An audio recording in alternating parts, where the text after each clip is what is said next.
आपल्या आजच्या विषयाचं नाव आहे मंदिरे कशी पाहावी. खूप छान विषय आहे.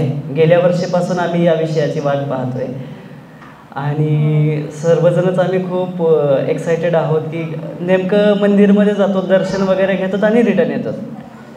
पण त्यात पण बऱ्याच वेळा असं होतं की काही मंदिरं अशी असतात की ते डोळ्यातच राहून जातात. पण का तसं केलं आहे किंवा वेगवेगळ्या ठिकाणच्या वेगवेगळ्या शैलीज आहेत. साऊथ साईडला गेले त्या ठिकाणी वेगळी मंदिरं आहेत, आपल्या ठिकाणी वेगळी मंदिरं आहेत. ते काय आहे नेमकं त्याचं कारण आज आम्ही म्हणजे खूप एक्सायटेड आहोत आणि आपण जास्त वेळ न घेता आपण छान सुरुवात करूयात. आजच्या आपल्या कार्यक्रमाचे प्रमुख पाहुणे आहेत अनुराग दादा. अनुराग दादा तसं पाहिलं तर सॉफ्टवेअर इंजिनियर आहे. त्यांनी इंजिनिअरिंगचं शिक्षण पूर्ण केलेलं आहे.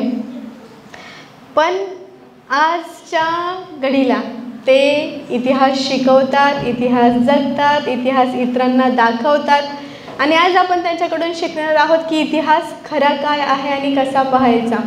त्या छोट्या छोट्या गोष्टींमधून आपल्याला कधी आपण जातो, मंदिरात जातो, बऱ्याचशा गोष्टी पाहतो, पण ॲक्च्युली तिथे काय पाहायचं हे आज दादा आपल्याला सांगणार आहे.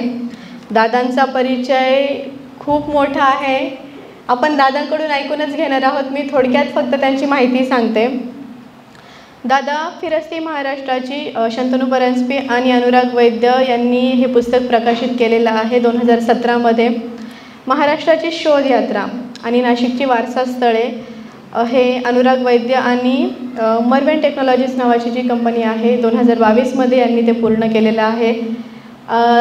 इतर पुस्तकांची नावं सांगते. महाराष्ट्राची शोधयात्रा, स्वराज्याचे साक्षीदार, एरण, कोण होते चालुक्य, 2024मध्ये आलेलं हे पुस्तक आहे. दादा आम्हाला वाचायचं आहे. आमची मुलंही, मी त्या दिवशीच मुलांना सांगितलं.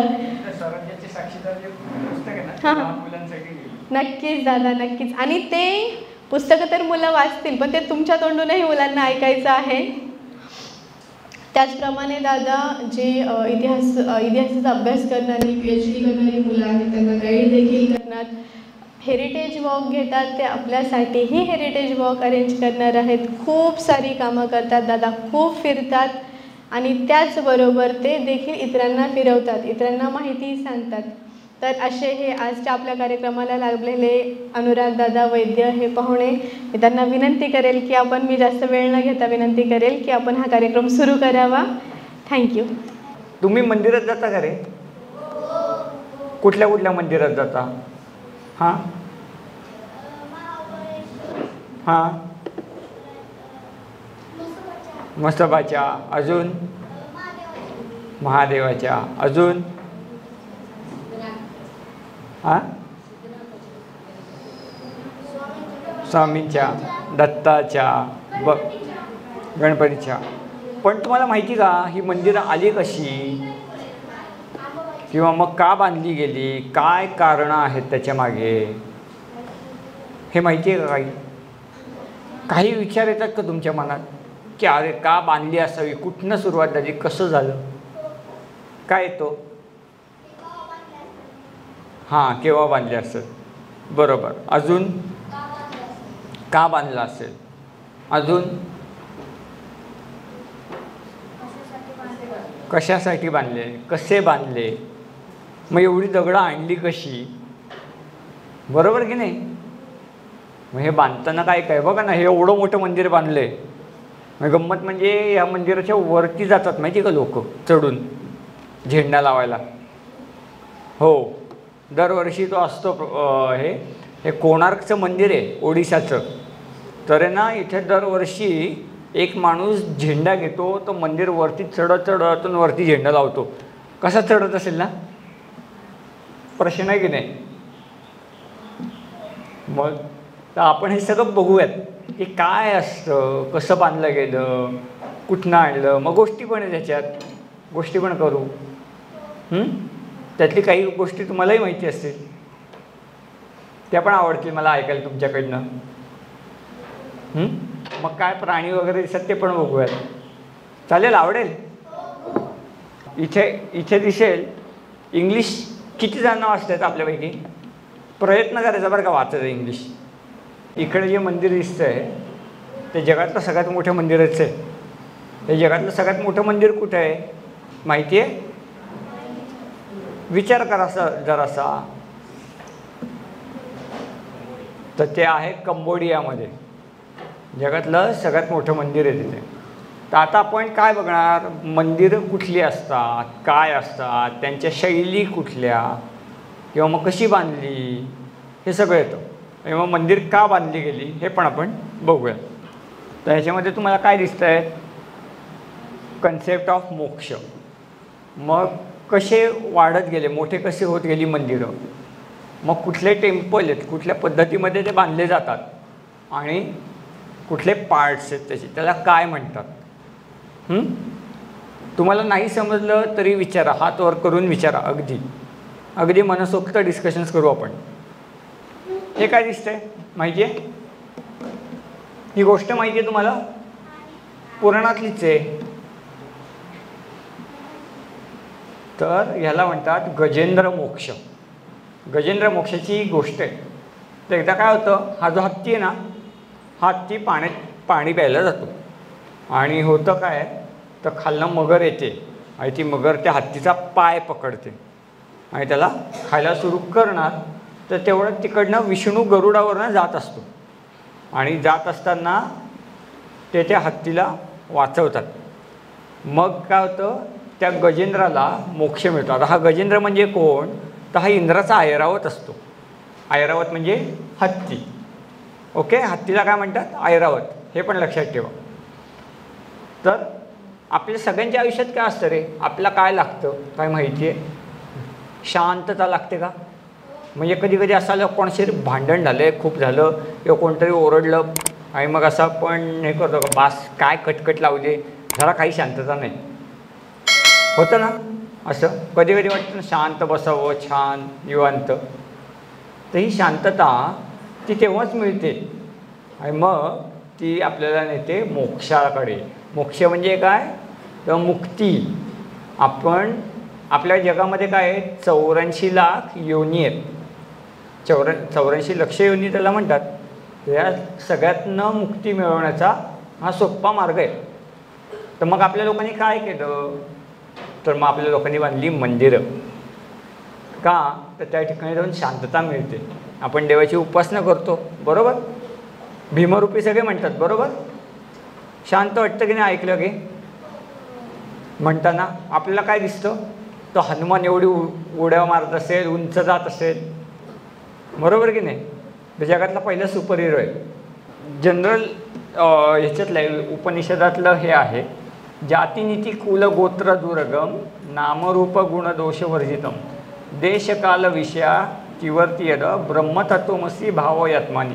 तुम्हाला जे आवडतं त्याच्यामध्ये तुम्हाला शांतता मिळते, त्या गोष्टी तुम्ही करणं कधीही गरजेचं आहे, आणि त्यातनंच आपल्याला मोक्ष मिळवायचा हे मार्ग.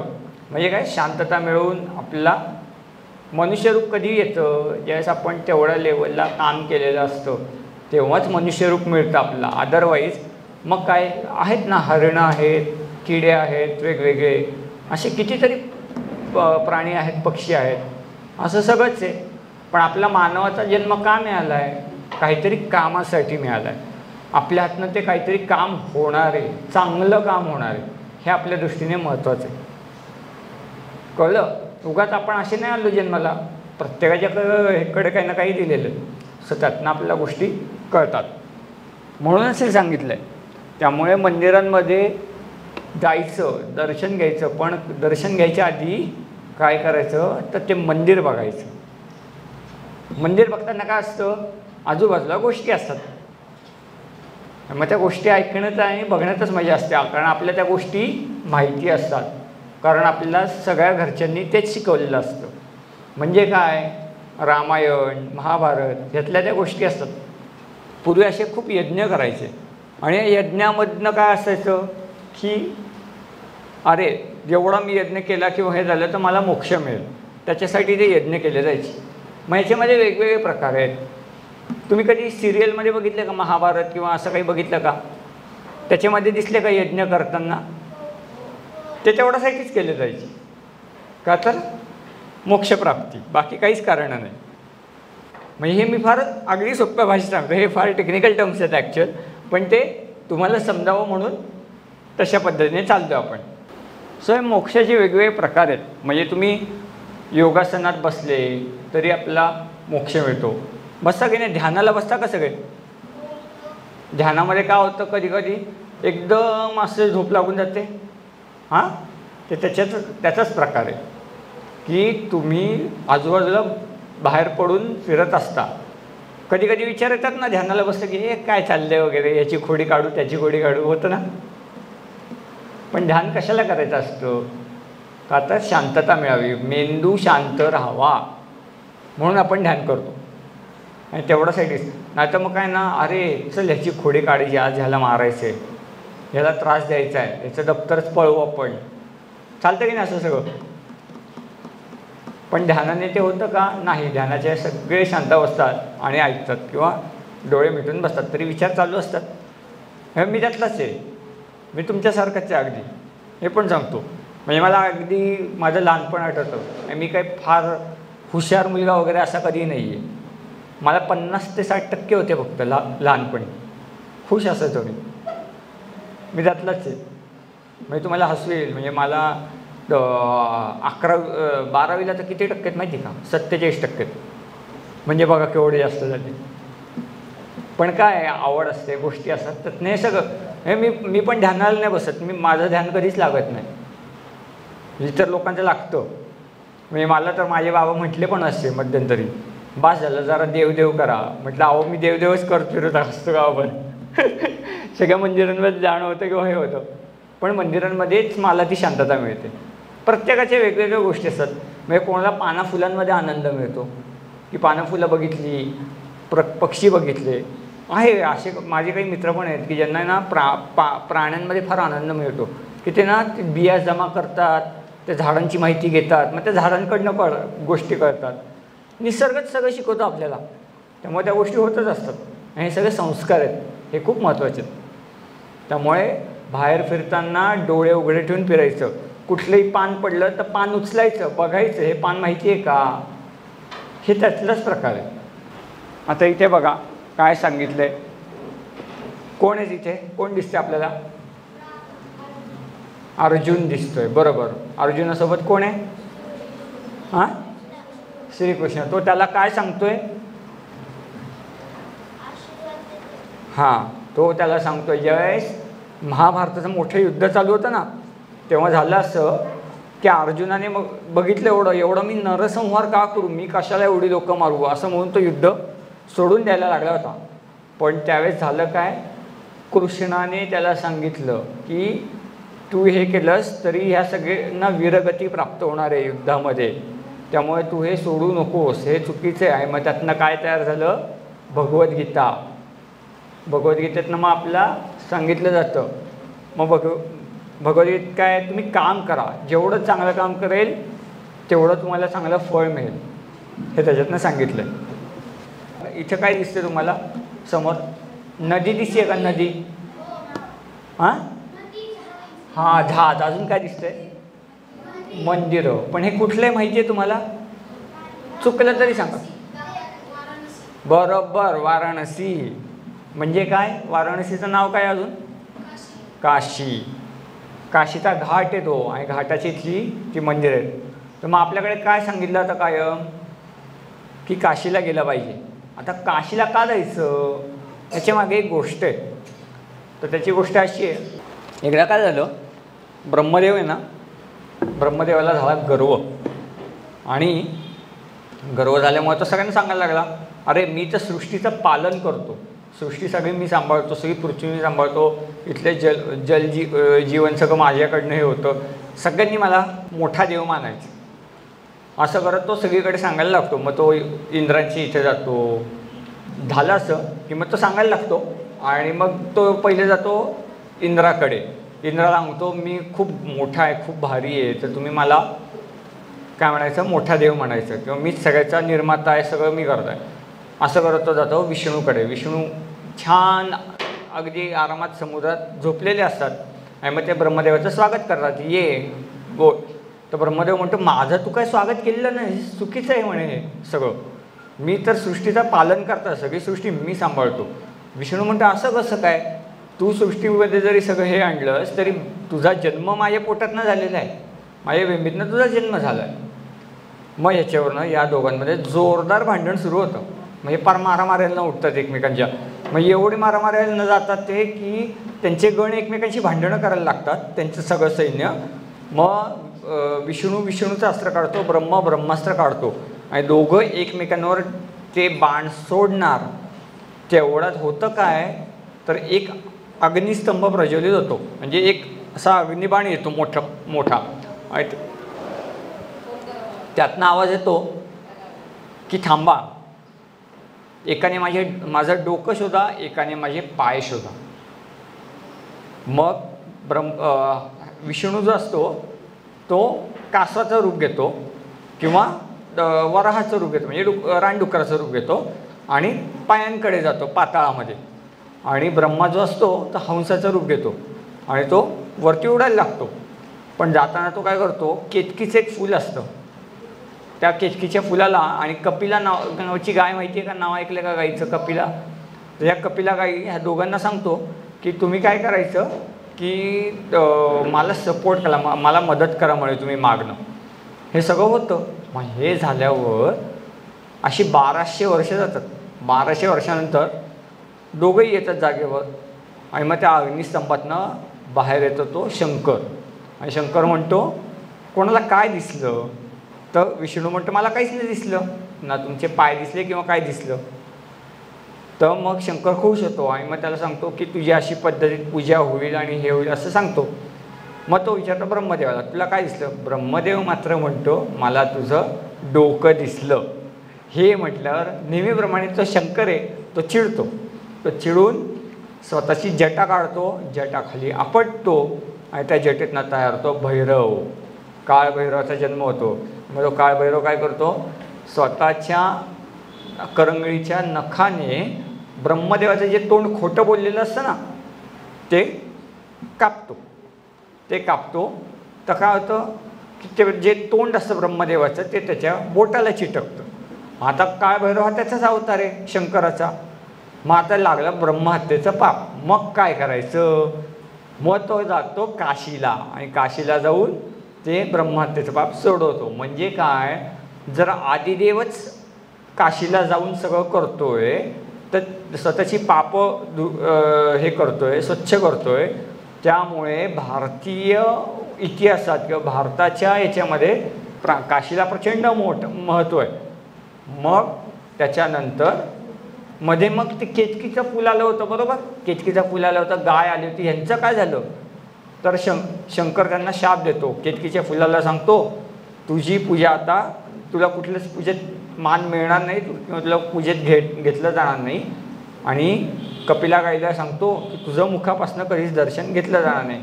म्हणून आपल्याकडे गाईचं दर्शन तोंडाकडनं घेतात का, कधीच नाही, मागणं घेतात. सो या कथेतनं हे कळतं. आणि तेवढ्यासाठी गंगा महत्त्वाची आहे, कारण आदिदेव म्हणजे कोण, तर शंकरच स्वतः जाऊन त्या नदीमध्ये स्वतःची पापं धुतोय. म्हणून ती नदी महत्त्वाची आहे आपल्या दृष्टीने. मग ह्याच्यामधनं काय तयार झाली तर तीर्थयात्रा. तर तीर्थयात्रा ही गोष्ट येते. मग सगळीकडं आपल्याकडे काय असतं, कोणी उठलं की काय म्हणतात आम्ही चाललो तीर्थयात्रेला किंवा मी चाललो हिमालयात, बरोबर. मग हे कशाला जायचं, का त्याला मोक्षाचा पाहिजे असतो, मोक्षप्राप्तीसाठी त्याला जायचं असतं. तर मग झालं असं येतनं की जिथं जिथं नद्या आहेत, नदी ही माणसाच्या आयुष्यातली सगळ्यात महत्त्वाचा घटक. सो कुठलंही शहर, कुठलंही गाव, कुठलंही खेडं, हे सगळं जे बसतं ते नदीच्या काठी. आपल्याला पाणी लागतं की नाही सारखं, तहान लागली म्हणून पाणी पितो. म्हणूनच ती नदी महत्त्वाची आहे. आणि म्हणून नदीला का म्हणतो, पाणी हे जीवन आहे आपण म्हणतो की नाही भरपूर वेळा.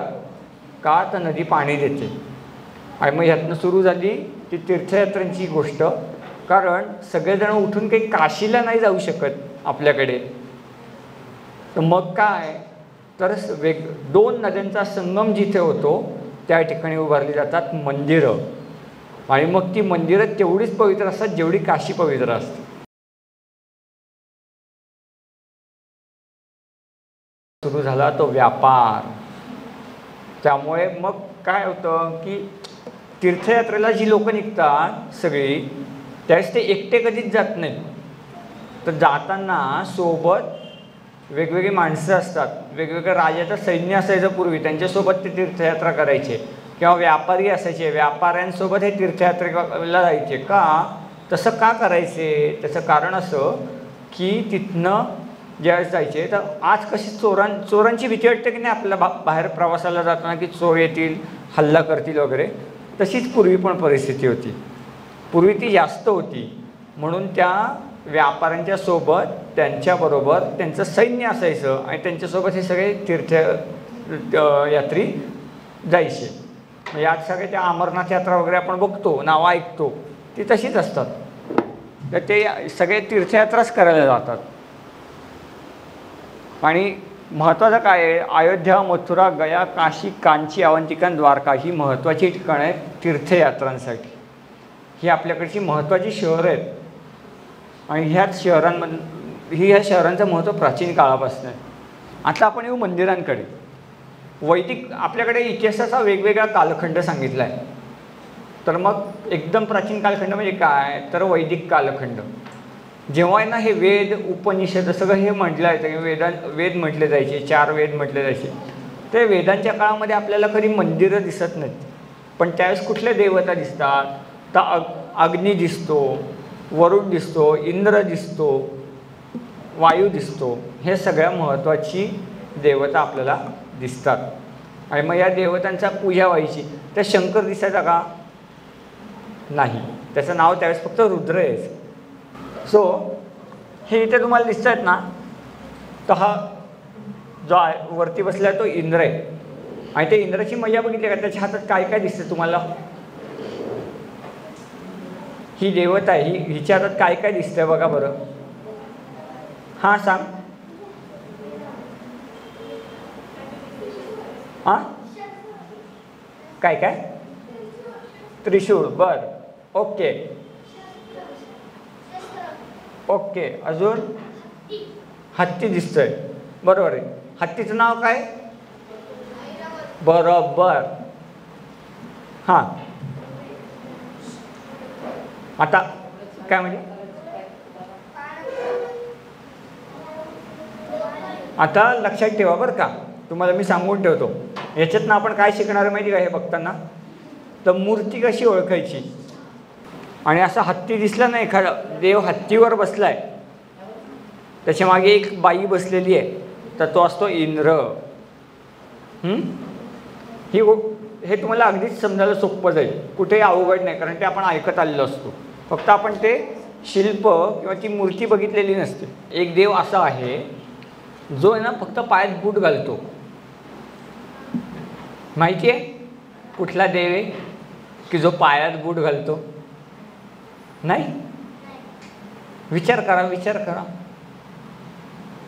उजेड कशामुळे येतो?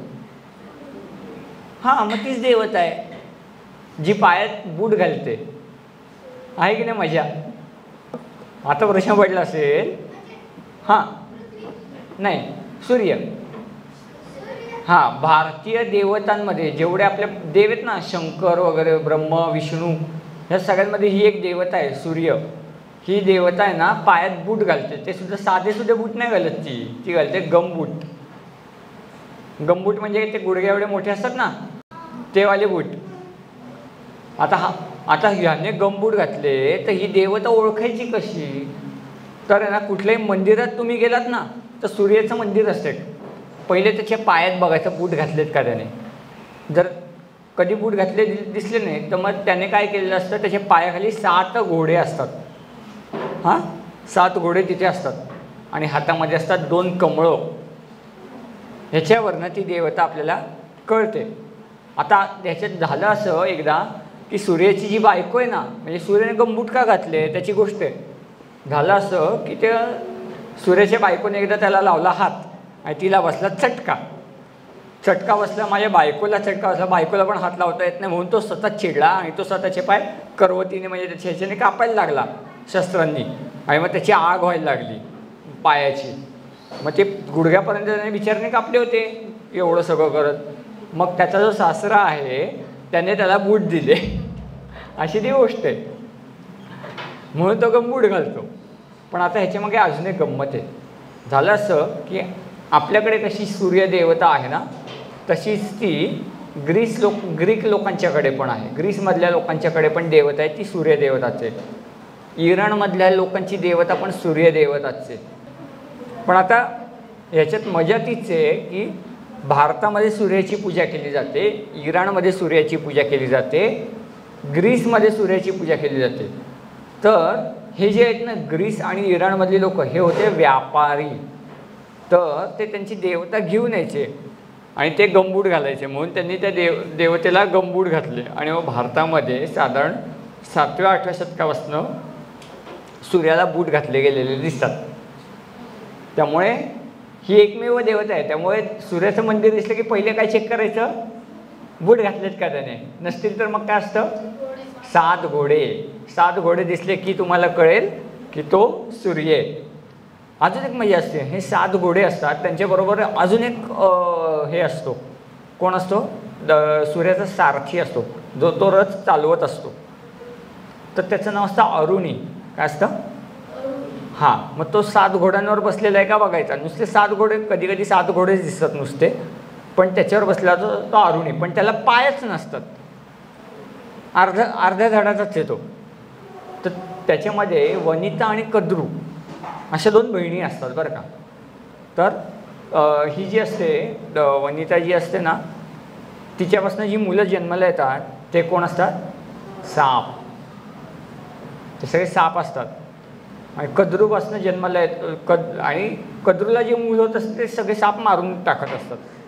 मग ती प्रार्थना करते देवाकडे की ना मला खूप शक्तिशाली मुलगा दे. आणि शक्तिशाली मुलगा देताना मग ती ज्यावेळेस अंडं देते त्यावेळेस त्या अंड्यातनं तिला देवता सांगते की तू ह्या अंड्याला उघडून बघू नको, जोपर्यंत त्याला पूर्ण दिवस होत नाही तोपर्यंत बघू नको. पण तिला असं होतं की मी कधी एकदा ह्या बाळाला बघते, म्हणून ती अंडं फोडते. तर त्यातनं हा शक्तिशाली जो मुलगा असतो तो म्हणजे अरुणी. पण त्याचा तो अर्धाच तयार झालेला असतो. तर मग याला पाय नसतात त्या अरुणीला. परत मग दुसऱ्याच तेच होतं की हा असा आला, मग आता काय करायचं. मग ती परत एकदा सेम मागते की मला मुलगा असा शक्तिशाली पाहिजे. मग ती त्यावेळेस ऐकते की त्यावेळेस त्या अंड्याला उघडून बघत नाही. त्या अंड्याचे पूर्ण दिवस होतात, भरतात, आणि मग त्या अंड्या ज्यावेळेस तयार होतं सगळं त्यातनं बाहेर येतो तो म्हणजे गरुड. सो या अरुणीचा भाऊ असतो तो गरुड. त्यामुळे तो गरुड जो आहे तो विष्णूचा वाहन असतो. कळली गोष्ट. त्यामुळे सूर्याच्या 7 घोड्यांचा सारथी अरुणी हा गरुडाचा भाऊ आहे. आता हे जे 7 घोडे असतात ते 7 घोडे म्हणजे 7 छंद. आणि सूर्याच्या रथाला एकच चाक असतं, बरोबर. असं कसं, एकच चाक म्हणजे ते 1 वर्ष. हा. सो अशा पद्धतीमध्ये हा सूर्य आपल्याला दिसतो. आता काय झालं, हडप्पा नावाची एक संस्कृती आपल्याकडे सापडली. तर ही कुठे सापडली, झालं असं की हे जे इंग्रज लोक आपल्यावरती राज्य करत होते ना, ज्यांनी डिक्लेअर केलं की अजिबात तिकडं काय नाही, आम्हीच सगळ्यात जुने आहेत जगातले. मग ते रेल्वेचं काम करत होते. रेल्वे लाईनचं काम भारतामध्ये चालू होतं. आणि रेल्वे लाईनचं काम करता करता ती जी पाकिस्तान आणि भारत बॉर्डरला रेल्वे जी बनवली गेली तर ती मोहनजोदडो या गावातनं जायला लागली. हडप्पा आणि मोहनजोदडो. आणि ते काम करताना अचानक विटावरती यायला लागल्या. विटावरती आल्या तर काय हे काय आहे म्हणून यांनी तिथं गेले आर्किओलॉजिस्ट, सगळे पुरातत्व अभ्यासक तिथे गेले आणि त्यांनी ते खणायला सुरुवात केली. खणता तिथं एक मोठी संस्कृती सापडली. तिचं नाव आहे हडप्पा. आणि दुसरे आपण काय म्हणतो, हडप्पा मोहनजोदडो, बरोबर. मोहनजोदडो याचा अर्थ काय होतो माहिती आहे तुम्हाला. तर मोहनजोदडो म्हणजे मृतांचं शहर. लक्षात ठेवा, अभ्यासामध्ये पण तुम्हाला कधी आलं तर हे लक्षात ठेवा. आलं होतं ना, बरोबर. तर हेच महत्त्वाचं आहे. आपण इतिहास शिकतो, इतिहास शिकताना ह्या गमती लक्षात ठेवायच्या. तुम्हाला सांगू का, इतिहास शिकताना सणावाळा लक्षात ठेवायचं नाही. या साली हे झालं, काही गरज नाही. हे काय झालं, हे सापडलं आपल्याला, काहीतरी दिसलंय, भारी दिसलंय. तर त्याच्यामध्ये ना ह्या मुद्रा सापडल्या अशा, याला म्हणतात सील इंग्लिशमध्ये. सो हे सील सापडले. या सीलवरती हा जो दिसतोय तो शंकरासारखा दिसतोय का तुम्हाला? त्याला असं पाशुपत वगैरे म्हणून काही अभ्यासकांनी म्हटलेलं आहे की हा पाशुपत वगैरे आहे. त्यामुळे त्या काळामध्ये यांची पूजा होत असावी असं मानलं जातं. आणि काही मातृदेवता सापडलेल्या आहेत, काही अशा मातीतल्या मूर्ती सापडल्या त्या देवतांसारख्या दिसतात म्हणून त्यांना मातृदेवता म्हणतात. तर त्या सापडलेल्या आहेत. आणि इथनं सुरू होतं ते आपलं सगळं मंदिरांची मजा. हे ना वाल्मिकी रामायण असू दे, पतंजलीचं ग्रंथ असू दे किंवा अर्थशास्त्र असू दे. अर्थशास्त्र अगदी वाचा. मी म्हणाले ग्रंथालयात अर्थशास्त्राचं शासनाचं पुस्तक आहे तर ते अगदी तुम्ही ठेवा. कणंगले म्हणून लेखक आहेत, तर त्यांचं अर्थशास्त्राचं अगदी पुस्तक म्हणजे तुम्ही फोटो जिंकोमधनं ते घ्या. अगदी स्वस्त किंमत असते, काही नाही, पण ते अगदी ठेवा. कारण त्या अर्थशास्त्रात खूप गोष्टी आहेत ज्याच्यातनं अख्खा भारत आपला आजही इकॉनॉमी तशीच चालते आपली. सो ह्या सगळ्यामध्ये ना मंदिरांबद्दलची वर्णन आहेत. मग अर्थशास्त्रामध्ये नगररचना सांगितली की कसं शहर असावं, शहर कसं बांधलं असावं आणि शहरामध्ये कुठं मंदिरं असावीत, काय असावीत, लोकांची घरं कशी असावीत हे पण सगळं सांगितलं आहे. तर ही वर्णनं आपल्याला दिसायला लागतात पहिल्या सेंचुरीत म्हणजे इसवी सन पूर्व पहिलं शतक याच्यामध्ये. आता हे असं का मी म्हटलं इसवी सन पूर्व पहिलं शतक म्हणजे काय किंवा इसवी सनाचं पहिलं शतक म्हणजे काय? आत्ता आपण किती शतकात आहे कोणी सांगू शकेल? आत्ता कुठलं साल चालू आहे? 2025. आणि मी इथं काय लिहिले फर्स्ट सेंचुरी विषयी म्हणजे पहिलं शतक जे आहे एक पहिलं शतक मागचं म्हणजे 2600 वर्षापूर्वी. हे आता कसं ही कालगणना कशी काढली गेली किंवा कसं काढतात तर हे लक्षात घ्या. जेव्हा येशू ख्रिस्ताचा जन्म झाला त्याच्यानंतर जे आपण म्हणतो ते आफ्टर ख्राइस्ट म्हणतो. आणि हे BC म्हणजे बिफोर ख्राइस्ट म्हणजे येशू ख्रिस्ताच्या जन्माच्या आधी. हे अगदी सोपं आहे, अगदी सोपं लक्षात ठेवायला तुम्हाला सोपं जाईल. तोपर्यंत आपल्याला काही मंदिरांचे पुरावे सापडत नाही, पण नंतर आपल्याला मंदिरांचे पुरावे सापडायला लागतात. तर झालं असं की औदुंबर नावाचं एक घराणं होतं दुसऱ्या शतकामध्ये पंजाब आणि हरियाणाच्या प्रदेशात. त्यांनी काही नाणे काढले आणि त्या नाण्यांवरती मंदिर दिसलं. हे जे दिसतं ना ते मंदिर आहे. सो याच्यावरनं अंदाज यायला लागला की त्या काळात मंदिरं होती, छोटी मंदिरं असायची पूर्वी. तर ही मंदिरं बांधायची कशी? तेव्हा एवढं काही हे नव्हतं मंदिरांचं. तर ते मंदिरं बांधताना ते काय करायचे, आपण जनरली असं खेळताना बांधून चला आपण मंदिर बांधूयात, 2 साईडला 2 प्लेट ठेवतात, वरतीवर एक प्लेट ठेवतात आणि देवतेची स्थापना करतात. तसं हे मंदिर, तसे मंदिरं शेतांमध्ये बांधायची. तर प्रत्येक शेतामध्ये देवता असायच्या. त्यामुळे आपल्याकडे लोकजीवनातल्या लोकदेवता आहेत. जसं की तुम्ही म्हटले की म्हसोबा दैवत आहे की इथल्या लोकल स्थानिक ह्याच्या ते दैवत आहे. नंतर जे मोठ्या देवता असतात मग शंकर येतो, विष्णू येतो, या देवता आपल्याला आलेल्या दिसतात. हे बघा पूर्वीची मंदिरं अशी दिसायची, सुरुवातीची छोटी होती सगळी. सो अशा पद्धतीमध्ये दिसायची, अशी वेगवेगळी बांधकामं केलेली असायची आणि अगदी छोट्या लेवलला दिसायची. शेतामधली मंदिरं, घरातली मंदिरं अशा पद्धतीने बघायला मिळायची. आता ही मजा अशी आहे की झालं असं दुसऱ्या शतकामध्ये इसवी सनाच्या दुसऱ्या शतकामध्ये एक अँटिओकॉडस नावाचा राजा होता, ग्रीक राजा होता. आणि या ग्रीक राजाने काय केलं, त्याचा एक राजदूत भारतामध्ये पाठवला. तर तो कुठं पाठवला माहिती आहे त्याने राजदूत? त्याने पाठवला विदिशा नावाच्या गावी. ते विदिशा कुठे येतं तर मध्य प्रदेशमध्ये येतं. तर विदिशाला बेस नगर असंही म्हणतात आणि आजही ते विदिशा आहे. तर त्या विदिशामध्ये त्यांनी तो पाठवला आणि तो तिथं राहिला होता आणि त्याने तिथे एक मंदिर बांधलं. तर हे कशावर आलं की जेव्हा ही सगळ्या भारतामध्ये पुरातत्वज्ञ शोधायला लागल्या गोष्टी की अरे काय काय होतं किंवा काय काय नाही, त्यामध्ये त्यांना या विदिशा गावी एक स्तंभ सापडला ज्याला हेलिओडोरसचा स्तंभ असं म्हणतात. तर या हेलिओडोरसच्या स्तंभावरती ब्राह्मी लिपीमध्ये लिहिलं होतं. आता वेगवेगळ्या लिपी वापरायचे, पण पहिले ब्राह्मी लिपी होती जुनी स्क्रिप्टिंगमध्ये. आज आपण लिहितो ना मराठी लिहितो तर ती देवनागरी आहे बरोबर, तशीच ब्राह्मी नावाची एक लिपी आहे.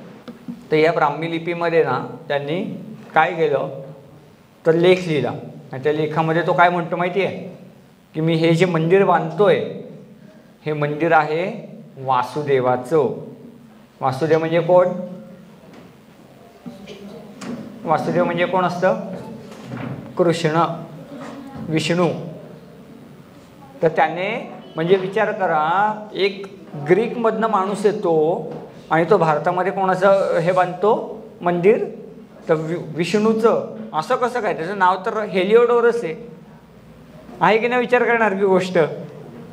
म्हणजे ह्या लोकांनी आपला धर्म स्वीकारायला सुरुवात केली होती भारतीय संस्कृतीमधला, की त्यांनी ते देव ॲक्सेप्ट केले होते की हे देव जे आहेत हे आम्ही मान्य करतो. सो हे आपला सुरुवातीला दिसतं. दुसऱ्या तिसऱ्या शतकापासून आपल्याकडे देवता मोठ्या प्रमाणात दिसायला लागतात. मग या देवतांमध्ये कुठले कुठले देव येतात? तर त्याच्यामध्ये येतो शंकर येतो, विष्णू येतो. विष्णू म्हणजे कोण? तर भागवत संप्रदाय नावाचा संप्रदाय आपल्याकडे. म्हणजे कोण? तर आत्ता आपण काय करतो? पंढरपूरला जातो. हां, पंढरपूरला जातात ना लोक, वारी जाते. तर ते सगळे भागवत संप्रदायामधले. भागवत म्हणजे नाव आलं की लक्षात घ्यायचं की ते विष्णूशी निगडीत आहेत. नाथपंथीय हे नाव आलं किंवा नाथ हे नाव आलं तर लक्षात घ्यायचं तर कोणाशी निगडीत आहे? कोण सांगू शकेल? हां, नाही. नाथ हे नाव आलं तर ते शंकराशी निगडीत आहे. हे लक्षात घ्या. तुम्हाला नाव दिसलं, एक नाव दिसलं नाथ नाव दिसलं कुठेही किंवा नाथ संप्रदाय असं नाव वाचलं की लक्षात घ्या ते शंकराशी निगडीत आहेत. हां, भागवत नाव दिसलं किंवा भागवती एकादशी हे नाव दिसलं की लक्षात घ्यायचं हे कोणाशी निगडीत आहेत? विष्णूशी. अगदी सोपं आहे. आणि हे सगळं आपले मंदिर या सगळ्या देवतांची आजूबाजूला फिरतात. साधारण दुसऱ्या तिसऱ्या शतकापासून मंदिरं बनायला लागली आपल्याकडे. तर मग भित्तरकनिका नावाचं एक गाव आहे आपल्याकडे. दुसऱ्या शतकामध्ये ना भित्तरकनिका नावाचं एक गाव आहे. तिथं पहिल्या शतकातलं मंदिर आहे. तर ते कसं बांधलं गेलं? यांनी मंदिर कसं बांधलं? तर अशा विटा लावल्यास चारी बाजूने आणि त्या विटांनी ते मंदिर बांधलेलं दिसतं. अगदी सोपं मंदिर होतं. त्यानंतर तिसऱ्या चौथ्या शतकामध्ये आपल्याला वेगवेगळ्या पद्धतीने मंदिरं उभारायला लागली दिसतात. त्यामध्ये येतात लेण्या. लेण्या बघितल्यात का कोणी? लेणी बघितली कधी? केलं आहे कोणी? कुठली बघितलीस? एकविराची, कारल्याची. म्हणजे अजून कोणी बघितलं आहे? हां, लेण्याद्री बघितलं आहे, अजिंठा बघितलं आहे. बरोबर. तर या ज्या लेण्या आहेत ना, या लेण्या म्हणजे आपली सुरुवातीची मंदिरं आहेत, हे लक्षात घ्या. आता ह्याच्यामध्ये 3 वेगवेगळे धर्म तर तयार झाले होते. बौद्ध, हिंदू आणि जैन असे 3 धर्म तर आपल्याकडे तयार झाले होते या काळामध्ये. हे सगळं दुसऱ्या शतकातलं आहे. दुसऱ्या तिसऱ्या शतकातलं जेव्हा कनिष्क नावाचा राजा होता त्याच्या काळामध्ये सगळं सेग्रिगेट झालं होतं. कुशाण घराणं होतं, त्या कुशाण घराण्याचा हा राजा होता आणि त्याच्यामध्ये हे डेव्हलप झालं आणि मग ह्यांनी लेण्या बांधायला सुरुवात केली दिसते. मग लेण्या कोणाकोणाच्या असतात? तर बौद्धांच्या असतात, हिंदूंच्या असतात आणि जैनांच्या असतात. तिघांच्या लेण्या असतात. तुम्ही कधी पाताळेश्वरला गेलेत का आपल्या इथं पुण्यात राहून? हां, जंगली महाराज रोडला. ते पण लेणंच आहे बरं का. त्याची एक गोष्ट सांगेल मी की ते सगळं कसं हे झालं. मग हे याच्यानंतर चौथ्या शतकाची मंदिरं बांधली गेली. 4-5व्या शतकामध्ये ती सगळी बांधली गेली त्या लेण्यांच्या स्वरूपात. त्यांना म्हणतात रॉक कट टेम्पल्स. काय म्हणतात? रॉक कट टेम्पल्स इंग्लिशमध्ये. म्हणजे मंदिर आहेत पण ते दगड कापून उभारलेली मंदिर आहेत. त्यामुळे हे डोक्यात ठेवा. कधी अशी लेणी बघितली तर ही सुरुवातीची मंदिरं आहेत आपली आणि मग त्यांच्यामध्ये आपला डेव्हलपमेंट झालेली, त्यांचा विकास झालेला आपल्याला दिसतो. मग असंच 5व्या-6व्या शतकामध्ये मग सगळीकडे त्या लेण्या बांधायला सुरुवात झाली. मग या लेण्या कशा बांधल्या? मग कुठं कुठं बांधल्या? बिहारपासून सुरुवात झाली. बिहारमध्ये बांधली, उत्तर प्रदेशमध्ये बांधली, असं करत ते उतरत आले. महाराष्ट्रात बांधलेली आहेत. महाराष्ट्रात सगळ्यात जास्त लेण्या आहेत. 1600 लेण्या महाराष्ट्रात आहेत. त्यापैकी भारतामध्ये 1600 लेण्या आहेत, त्यापैकी 1200 लेण्या महाराष्ट्रात आहेत.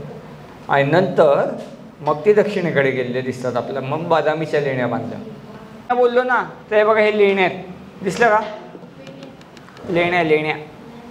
हां, लेण्या शब्द जो आहे ना, तो आला आहे संस्कृतमधून. तर एखादा डोंगर खोदला आणि त्याला जर कोरलं गेलं तर त्याला लयन असं म्हणतात. काय म्हणतात? लयन. लयन हा शब्द संस्कृतमधला आहे. ह्या बिहारमध्ये बराबर नावाच्या लेण्या आहेत. बराबर नावाच्या लेण्या आहेत. बराबर. हां, या लेण्यात ना अशोकाने कोरल्यात. सम्राट अशोक जो होता त्याने या लेण्या कोरल्यात. म्हणजे त्याने लोकं लावली, त्याने